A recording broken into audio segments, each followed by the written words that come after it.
All right. Let's get this discussion session underway. Keith, can you get us started, please, sir? Thank you, Mr. President. We have a fairly lengthy agenda tonight.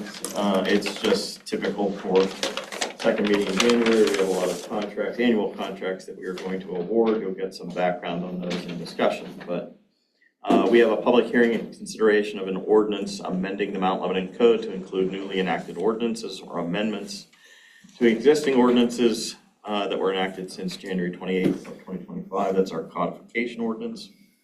Public hearing in an ordinance to amend Chapter 7, Part 4 of the Mount Lebanon Code related to environmental conditions of property.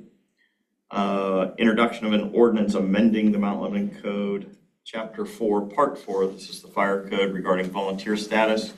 We're implementing the terms response firefighter and service firefighter to better delineate the roles of each group. Consideration of a resolution to appoint an emergency management coordinator.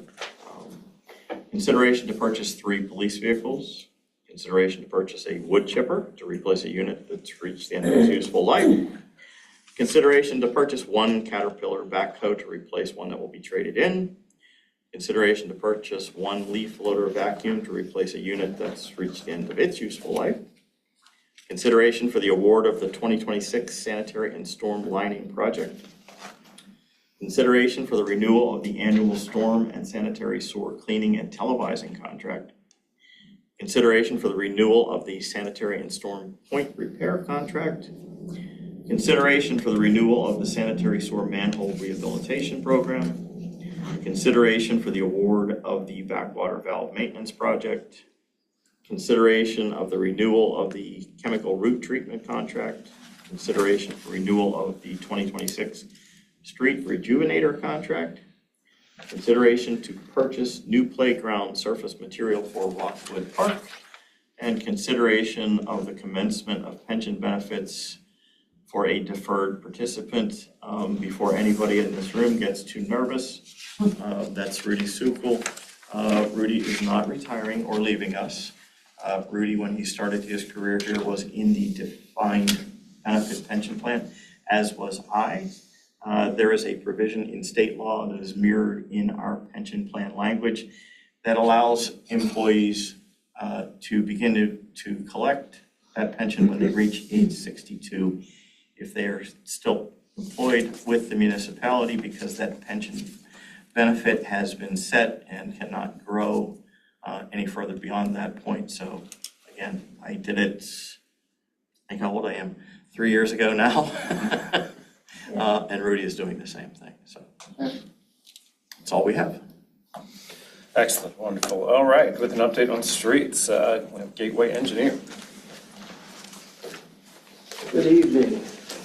For those of you that don't know, my name is Matt Bagley with Gateway Engineers. Pleasure to be here tonight. And Josh Scanlon, Gateway Engineers as well. so you have a double dose of engineers here tonight, two sessions back to back. And then I go home to one. Oh, God. So can't help you there. No comment. With that being said, I'm gonna jump into the pavement management. I trust that you all received it in your packet. Yeah. So with. All right, there we go. So this will probably be the first of multiple installments that you'll be hearing from me and from Gateway on pavement management over the next couple months, because this is the time of year when we're looking to develop the road program, and then we'll ultimately be presenting various roads for both the mill and overlay and reconstruction program to the commission for authorization to move forward with bidding and ultimately award of contracts down the road. So that being said, I thought it was maybe a good refresher to kind of outline the process of how we get to that point before we actually present roads to you, and just kind of go through the history of the infrastructure management program that we have here in Mount Lebanon. So without further ado, I'm going to the agenda is kind of look back of where we were, where we are now, the current state of the pavement infrastructure, and then where we're moving forward to over the next years, well, more specifically in the next month when we go to bid, but then further down the road. That said, where we were, so the infrastructure management program was established. We started using a program in 2004. It was Cartograph at the time. It was a program that allowed us to put all of the historical information about all of the roads that Mount Lebanon has, 88 plus miles. So that way it was housed there and it wasn't dependent upon institutional knowledge of one particular person or things like that. So it's there for use by all. The program uses, as it says here, the original data construction, maintenance activities, inspections, and then there's a standard degradation curve that it applies to the different types of road pavement over time. So that way, when it was first constructed, it's a rating of 100, and then as it ages, it starts falling off to less of a rating. In 2020-21, we did transition from Pavement View to Street Saver. Street Saver was more tailored to our needs, and Cartograph was great for the time that we used it, but it had a whole bunch of other modules that I won't get into the details of, whereas Street Saver was more tailored to just maintaining that infrastructure for the street program. We have done periodic inspections, as you can see outlined there, 06, 12, 14, and 21. What we found was typically the way Mount Lebanon has built a street over the years, the standard degradation curve, which is kind of an ASTM standard, it's harder on the streets than what we built a street better in Mount Lebanon, so they don't degrade as fast as what the degradation curves would indicate. So typically what we find is after an inspection is done on the roadways, the degradation curve may say a road is a 75, but actually it's a 78, where you usually get a couple points from those inspections where it's a little bit better. And we kind of keep tailoring that over time as we learn more. Can you tell everyone what the ASTM stands for? American Society of Testing Materials. Just because engineers have all these books that are like that thick. So it's just a standard way of when you go, so that way when we go out and look at a road and someone else goes out and looks at the road, they're using the same methodology to look at the road. So we should get the same result in theory. So as I said, we transitioned to Street Saver. We updated so recent activity was when we updated Street Saver in 2021. We updated the maintenance records for each year as we do work. We input that into the software.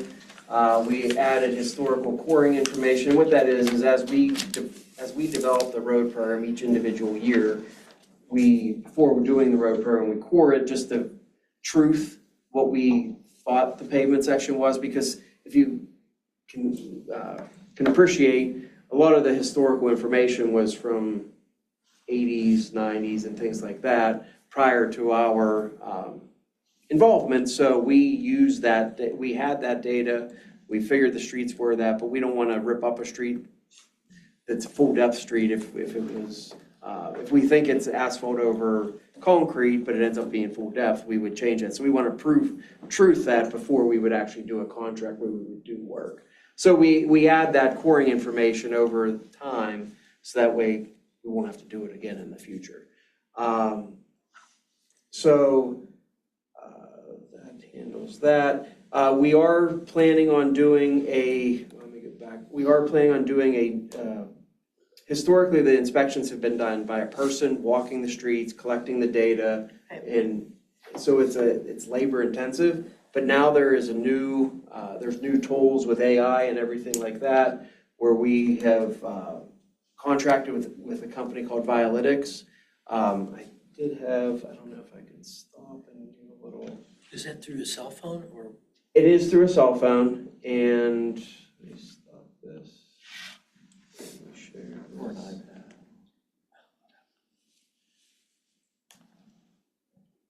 So there's like a little demo here as you, this would be.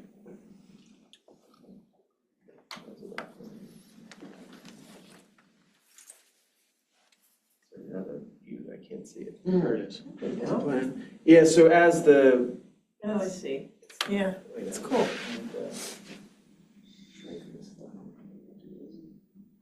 So as it goes down the road, Yeah. it's more streamlined on my, but it's collecting all that data and it's taking it from your photos. So as Public Works, it'll be mounted, God, I'm sorry, to keep, So As put a they're camera- out driving. as they're out driving the doing their daily roads. work, Yeah. That's what. we'll be collecting all of So this does it data. have a camera on the truck essentially? Or do we have to physically take pictures? So there'll be a camera in the truck, mounted to the Yeah, in the truck. truck to do it. So as Cool. they drive their route, Yeah. they're You collecting the collect data. This data then is collecting it on that same ASTM standard. Mhm, It then goes to the cloud. mhm. The program will then Update. update Really? the PCI based on our segments. And then that way it cuts, obviously, it's much more, That's neat. And we had, actually, sorry, Matt, just to diverge a little bit from, years ago, probably more than 5 years ago, we met with a group of students from CMU that had developed a software that was very similar to this, but was really kind of in a prototype state, if you will. We worked with them for about a year. It just wasn't refined enough. It would pick up leaves on the road as being defects. Sure. So it just couldn't differentiate yet. This software is much better at, again, correctly identifying road defects and conditions. Well, to kind of be practical, is the municipality taking this on, or is this a gateway thing? so the municipality would use Public Works vehicles. It would be Yeah. mounted in Public Works vehicles.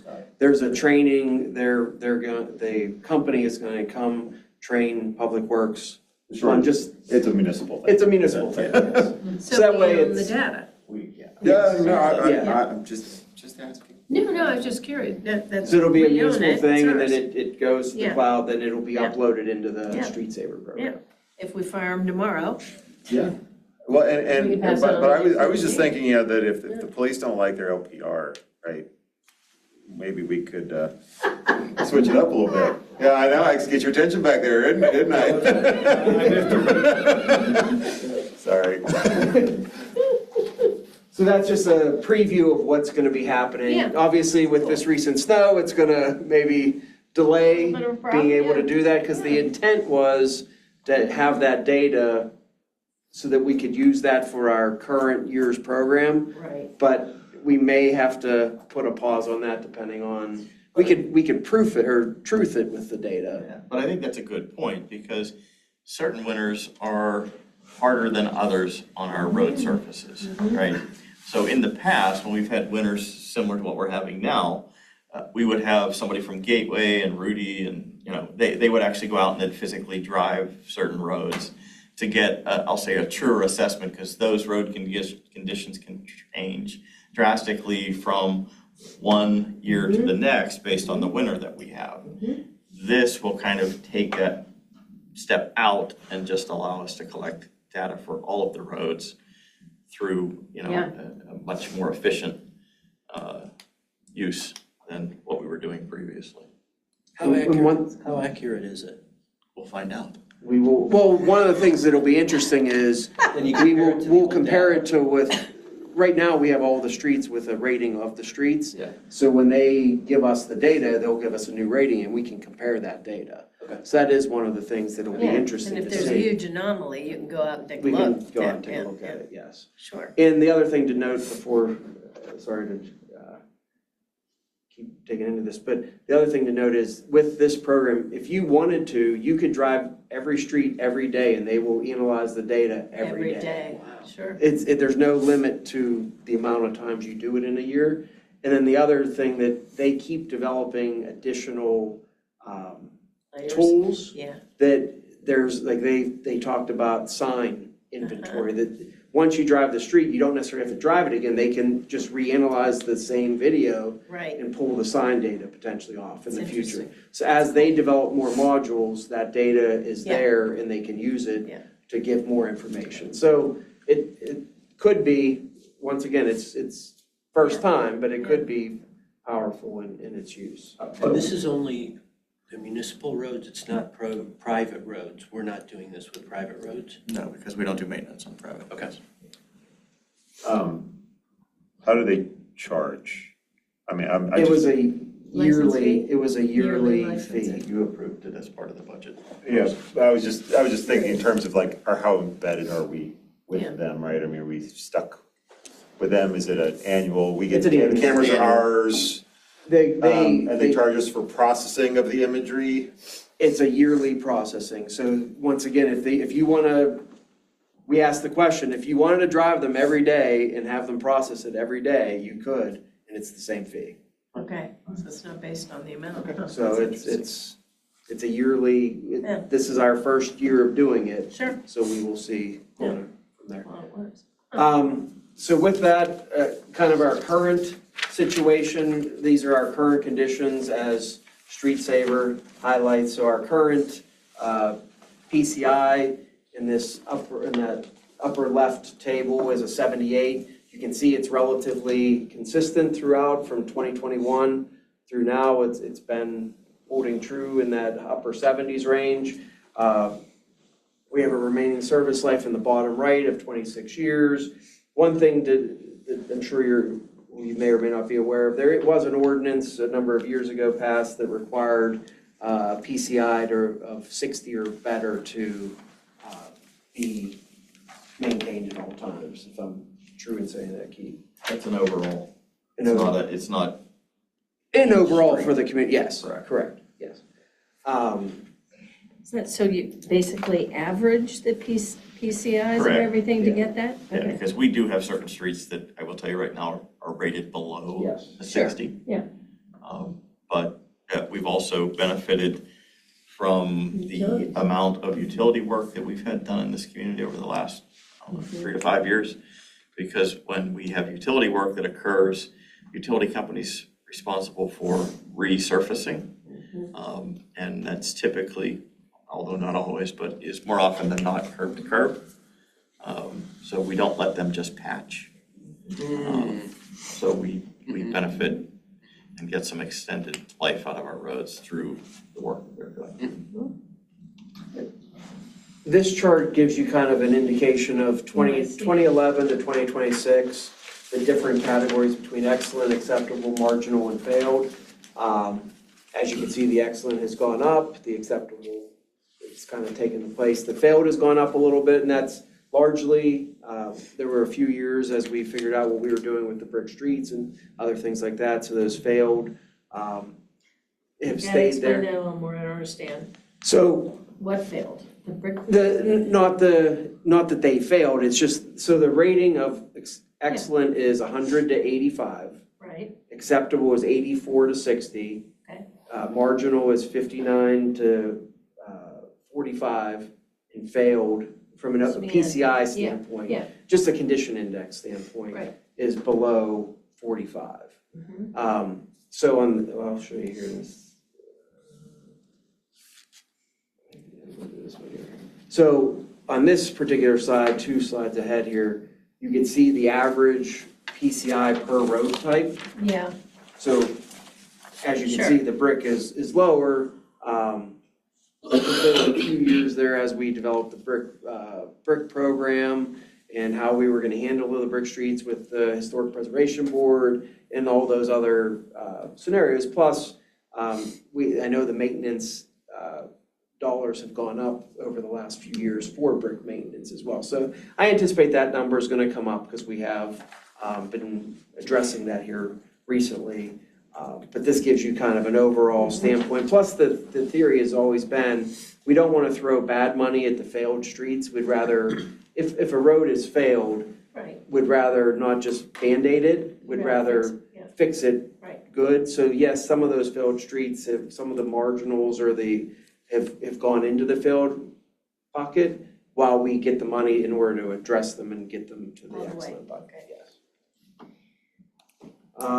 Going back a slide, this gives kind of an overall pavement type within the municipality. So in 2011, you'll see there was about 33 miles of full depth street. 2026, there's 48, so it's gone up in 15 years. It's gone up about 15 miles. And then that has come from some of the other pieces of that pie chart over the years. What is asphalt brick? Is that where we So put that's asphalt over the brick. brick, So which I there's- so hate. So there's some streets that have asphalt over brick. I know where they are too. And again, just for historical, Yes. at one point in time, I know. I'm trying to think who it was, whether it was Mike Rudman or Jim Herod. There was a street that we had asphalted over brick, and we actually tried to go back in and Take the asphalt take off. the asphalt off. Just ruin the brick. It's, yeah, it's, yeah. Ruins the brick, sure. So we learned, but, Ugh. and you'll also notice from the pie chart that we are moving away from concrete streets. Yeah. Yeah, We do have a lot of those were over in, I'll say my section, yeah. Cedarhurst Manor. And while a concrete street is okay initially and has a fairly lengthy life, when it starts to fail at all of the joints. And once you start to get that failure, You just, you- yeah. yeah, and even if you overlay a concrete street with asphalt, that you're still gonna see those failures come through the asphalt. We've done full depth replacements, and just come back in with asphalt. Interesting. So we had touched on this slide. This is just another one, just showing that, once again, the failed, marginal, acceptable, excellent per street type, so full depth, the breakdown between the full depth asphalt or concrete and so on. The one thing I will note, or I will say, is typically for reconstruction, we would focus on the failed that are in that concrete, the failed and marginal that are in the concrete, asphalt over brick or asphalt over concrete. That's typically where we focus the reconstruction monies. And then the mill and overlay monies are usually focused more on the full depth asphalt streets that are in that acceptable range or in the marginal range. And some of the other marginal that we could extend useful life of. Because for instance, like a Cedar Boulevard or a Beverly or a Bower Hill Road, we would never reconstruct those roads just because of we couldn't take them out of service. So how long after full depth reconstruction is it before you have to mill and overlay? Typically, I know. What we've found is usually about 20 to 25 years. We've been, it's, And how long does that then extend it? I would say probably about 15 All right. between mill and overlay years is usually Okay. what we've said.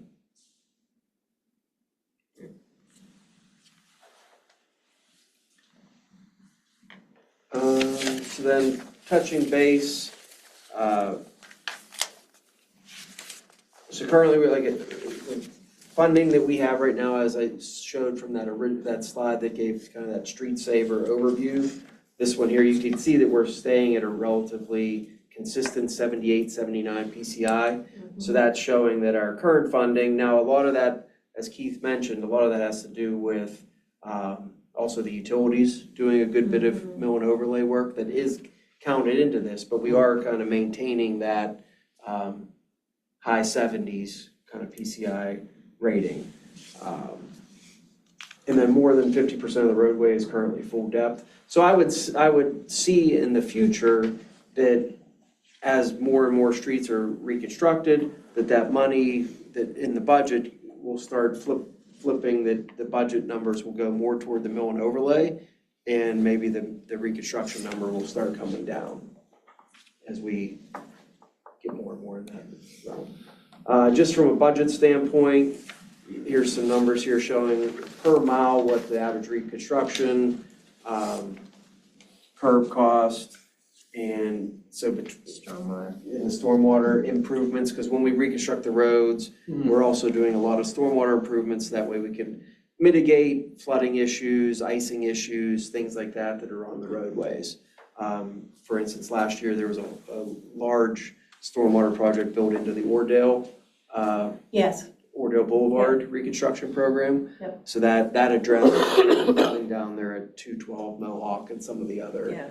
in that Extent dip like down that. there, yes. Did you have to put a new, what did you have to do to fix it? A lot of, basically capturing all the stormwater. There's a lot of inlets Okay, added to the system and reconfiguring the way the water used to flow in that intersection.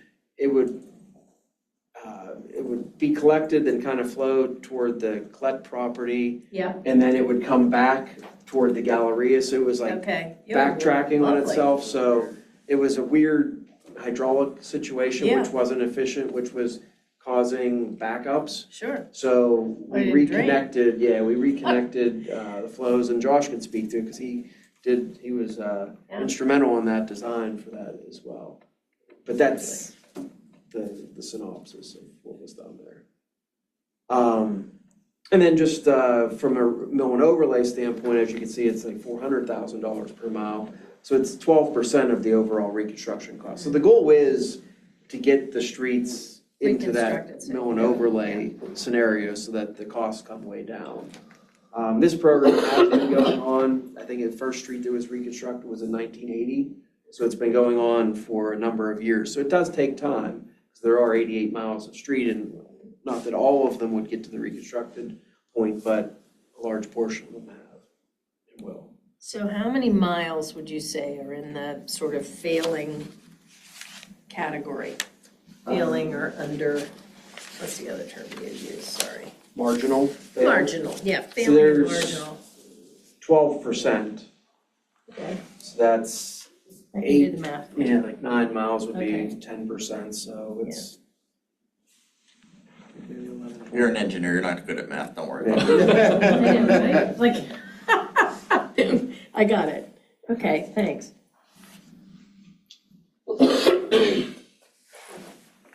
And then we'll be back before you either next month, probably next month, with budget scenarios or recommendations for using this data. And this was kind of just setting the groundwork for how we develop the program for an individual year. So what we do is we use the Street Saver, we use the inspections, we develop a worst case or a worst list of all the streets that are needing attention, and then we'll present that to the commission.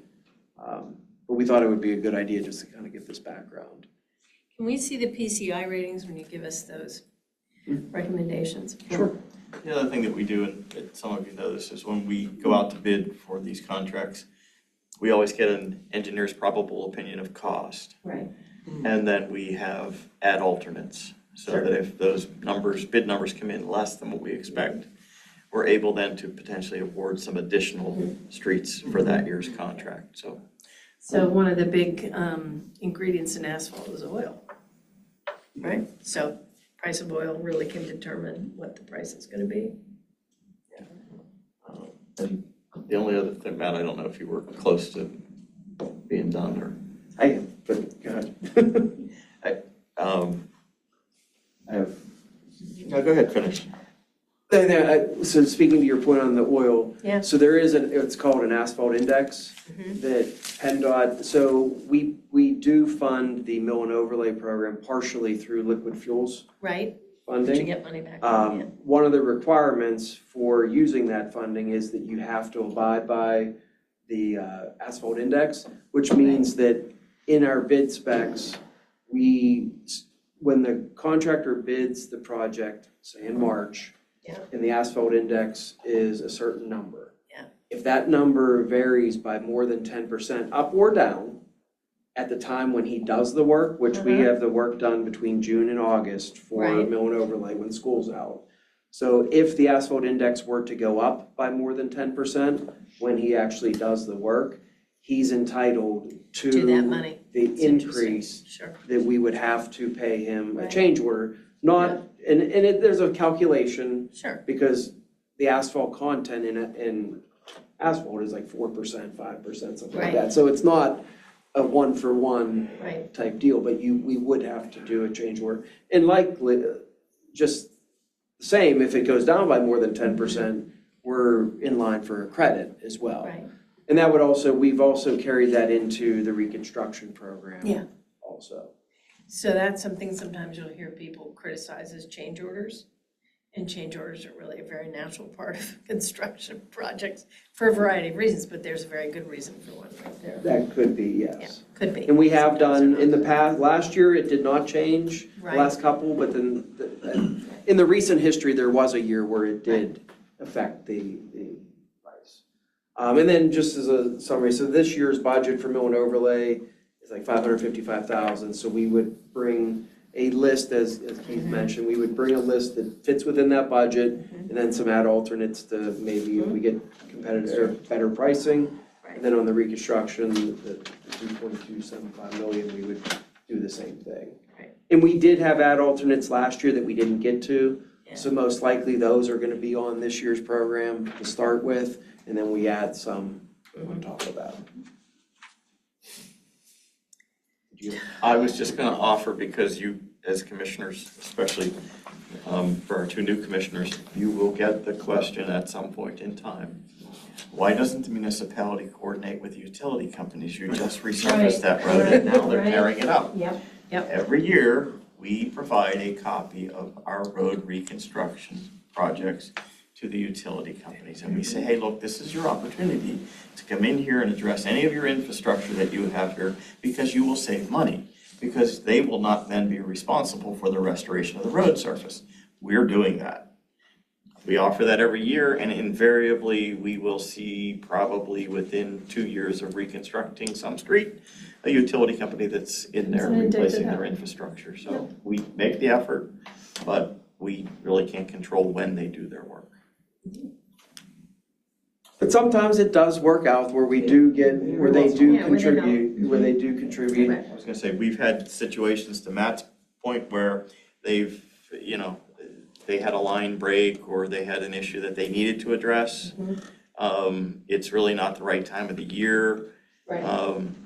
So they will give us X number of dollars towards addressing the restoration of the road when we put our contracts out to bid. So we've had that happen in a couple. Mapleton, I think, was one of them. Mapleton was There was one, one over off Oregon of Trail, I think, was Oregon one. Trail. There was one off of Scott. Moreland, I think a portion of Moreland, Portion we of did Moreland, that. yeah. So So there's again, been a couple of them. yep, and we get all of that in writing from them. So I'll turn it over to Josh because I probably took more than my share of time. that was my fault. I talked. I tend to talk, so I apologize.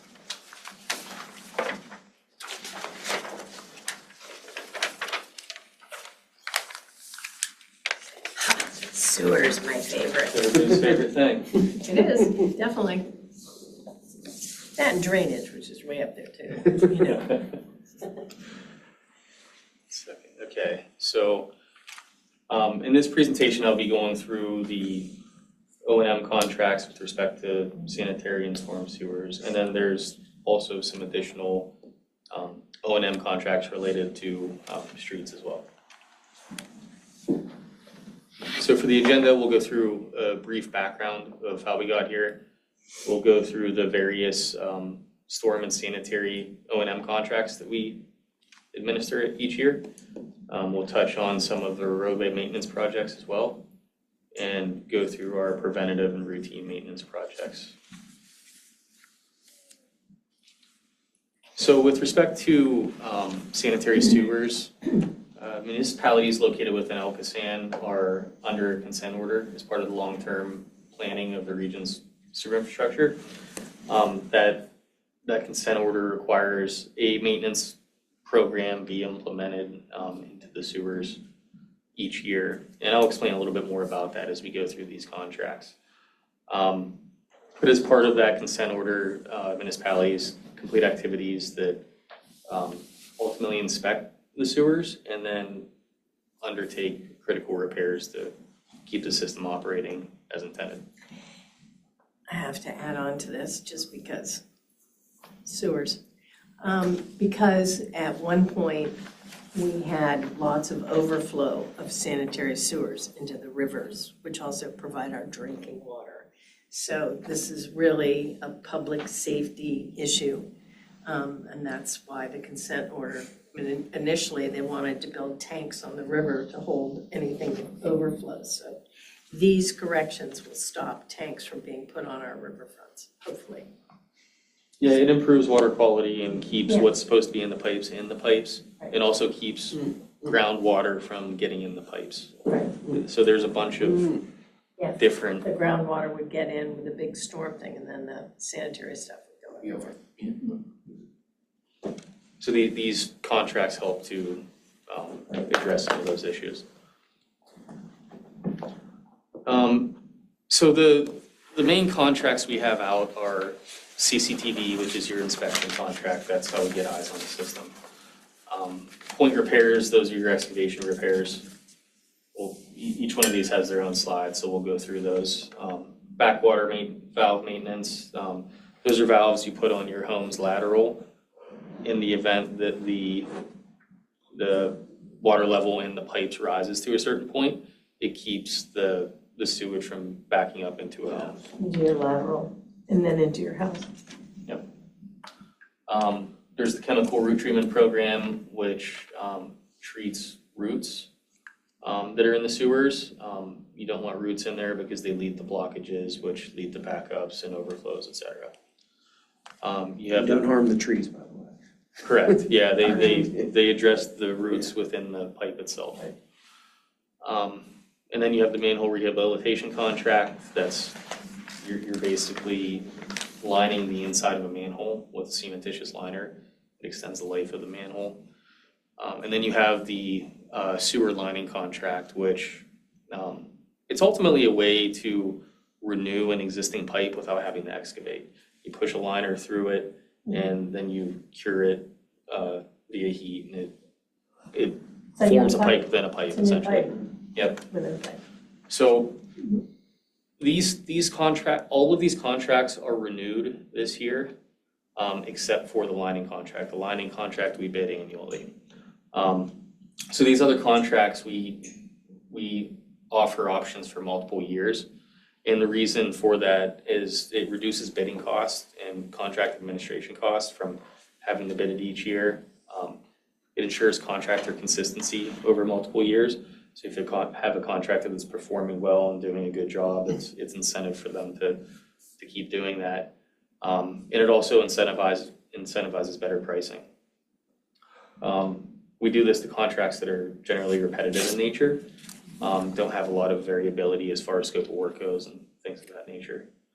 And the renewals that we're recommending this year, the contractors have completed their work over the past few years satisfactorily, and therefore they're recommended, and the prices for this year as compared to last year within range with respect to inflation rates we've been seeing.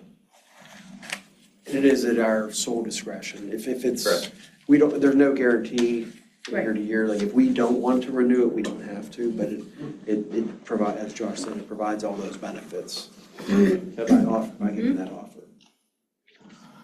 So it all starts with the inspections of the pipe. You gotta understand what's in the pipe, what condition it's in, to be able to know if you need to do something about it or not. So each year we clean and televise approximately 10% of the sewer system. There's 150 miles of sewer in the municipality, so that's sanitary sewer. And there's approximately 75 to 80 miles of storm sewer. The 10% is applied to the sanitary sewers. And ultimately, if you imagine municipality, we break it up into 10 different sections, and we do that every 10 years. That's how we get to the 10%. There are sewers that have root issues, so we target those every 5 years with the cleaning and televising contract. What that does is gets additional inspections and puts a little bit more attention towards the areas that we have known to be issues over the past. And then ahead of the road program that's administered each year, we do clean and televise the sewers underneath of those roads. We don't want to be the ones digging up the road after it's been paved. So we coordinate on that and make sure that any type of excavation repair is addressed prior to the paving of the road. Robinson Pipe has been, they were the contractor last year. We just bid this contract last year. They're just wrapping up their contract right now as we speak. And we're recommending a renewal for this into the 2026 contract year. Their price is approximately $400,000 and it represents a 5.9% increase as compared to last year's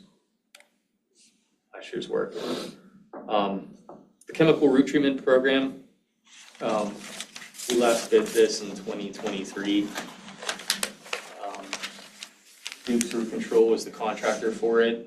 They're typically the only contractor to bid this. And they ultimately their process it's similar to like a shaving cream type consistency that they install into the sewers, and it attaches to the roots and it'll eliminate the roots within the pipe and then approximately like a 1 to 2 foot radius around the pipe, and it doesn't harm the trees, but it does break down those roots inside the pipe so that it's clean and televised later, or the natural flow of the sewer will clear those out. So this does drastically help to reduce the number of backups throughout the municipality. Their contract this year is $88,357. This represents a 0% increase from last year's price. So they held constant through that.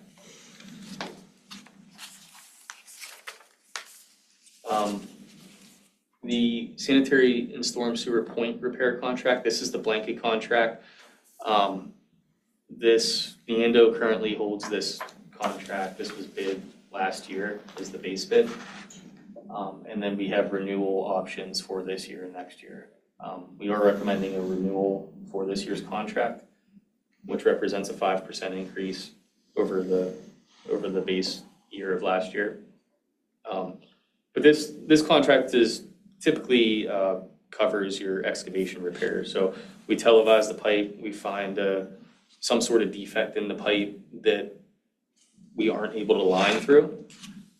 We try to line where we can. It's less disturbance, less impact to the community, but there are situations where we need to dig. So this blanket contract, there's approximately 140 unit prices on this blanket contract that covers most typical scenarios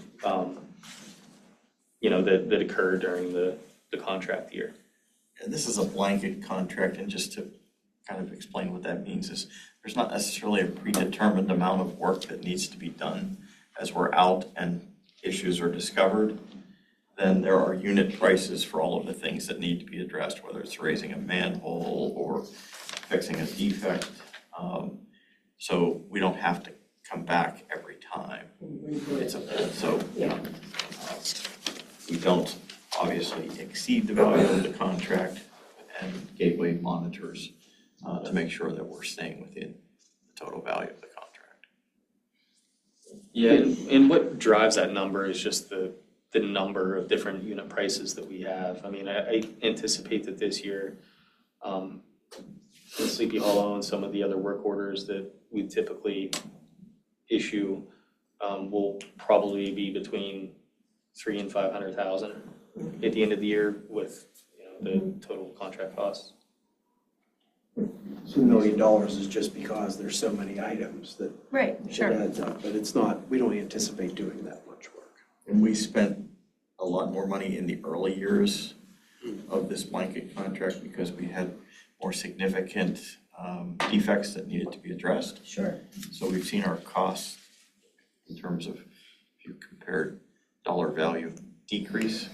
Just because we have less critical defects and issues to be addressed. And all of these funds come from our storm and sanitary dedicated funds. The next one on here is the manhole rehabilitation contract.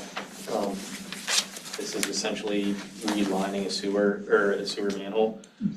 It extends the life of the manhole approximately 50 years, and it also reduces infiltration into the system. That's another way for groundwater to get in. So we do this each year. We kind of break it up into groups of manholes that are close together to facilitate better pricing, better unit costs on the contract. This was originally bid in 2024. It was renewed last year, and we're recommending renewal for the 2026 contract. This year's renewal, the contract value is approximately $508,000. This represents a 5% increase from last year's price.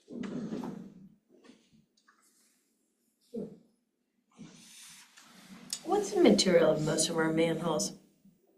It's a combination of, a lot of them are brick. Yeah, I was gonna say, that's what I've seen, one that was recently, Yeah. that was brick, yeah. Yeah, Is that So- an older material that's been used, the brick? Do they use concrete? yeah, I mean, a lot now? of them now are precast concrete, so you Yeah. put like rings in. Yeah, Which there's a good amount of those in the municipality as well, but there is a lot of brick. yeah, it's interesting. When we come across the precast manholes, we'll do like a cementitious seal around the seam on the inside of the manhole. And then a lot of these too, a lot of the steps get replaced as well, which it's a safety improvement for And with the public brick, you works. line it? Do you Yeah. line it? Yeah. Yeah. that's what you do, yeah. Unless there's some type of other issue inside and Yeah, sure, just curious. backwater valve maintenance,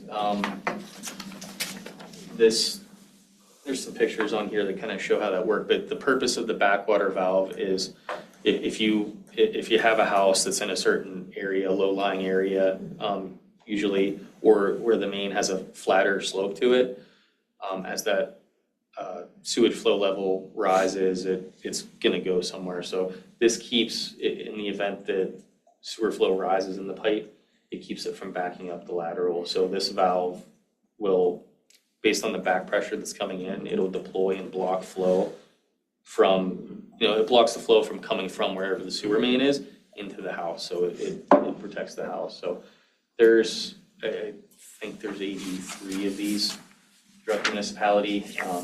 And each year we have a contractor that goes out, pulls them out, makes sure the valve is still working, logs an inspection record of it, and we'll review and How long do they usually last? Any sense of that? I believe these valves are in the neighborhood of 20 to 30 years. 30 years? Somewhere in there, yeah. Good.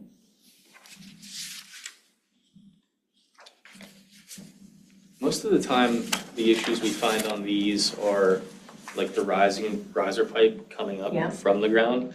They, over time, whether it's people driving around them, it kind of compacts and presses that riser in, and you can't Yeah. actually pull the valve out. We've seen that quite a bit. Huh. The lining contract, this is essentially where you push a new pipe through, it's a liner that you push through the pipe, activate a cure on the resin of the liner, which cures it into it's a new pipe within the existing pipe, basically. This is the preferred method if we can do it. Like I said, it's the least invasive way. It extends the life of the sewers at least 50 more years. And in this, we bid this out annually. So our engineer's opinion and cost was $1.3 million for this. The low bid value was at $1,124,196. It should be worth noting that the second place bid was within $650 of this price, so we had some very good competition, and the third place bid was within $20,000 of this bid, so three really good numbers there. Yeah.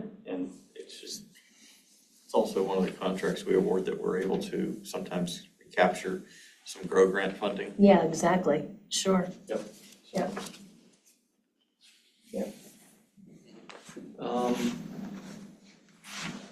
The low bid contractors Insight Pipe, they've worked on this contract in the past in the municipality and they're a reputable contractor.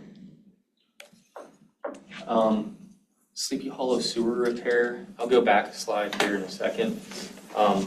So what this project is, it's a sanitary sewer replacement in the back of the homes between 252 and 240 Sleepy Hollow. So the red line through here is an existing easement where the existing sanitary sewer is. And you can see that it's right on the back of these homes and even under some porches in some cases. There's damage through the existing pipe. The pipe is functioning today, but there are parts in the pipe that can't be fixed.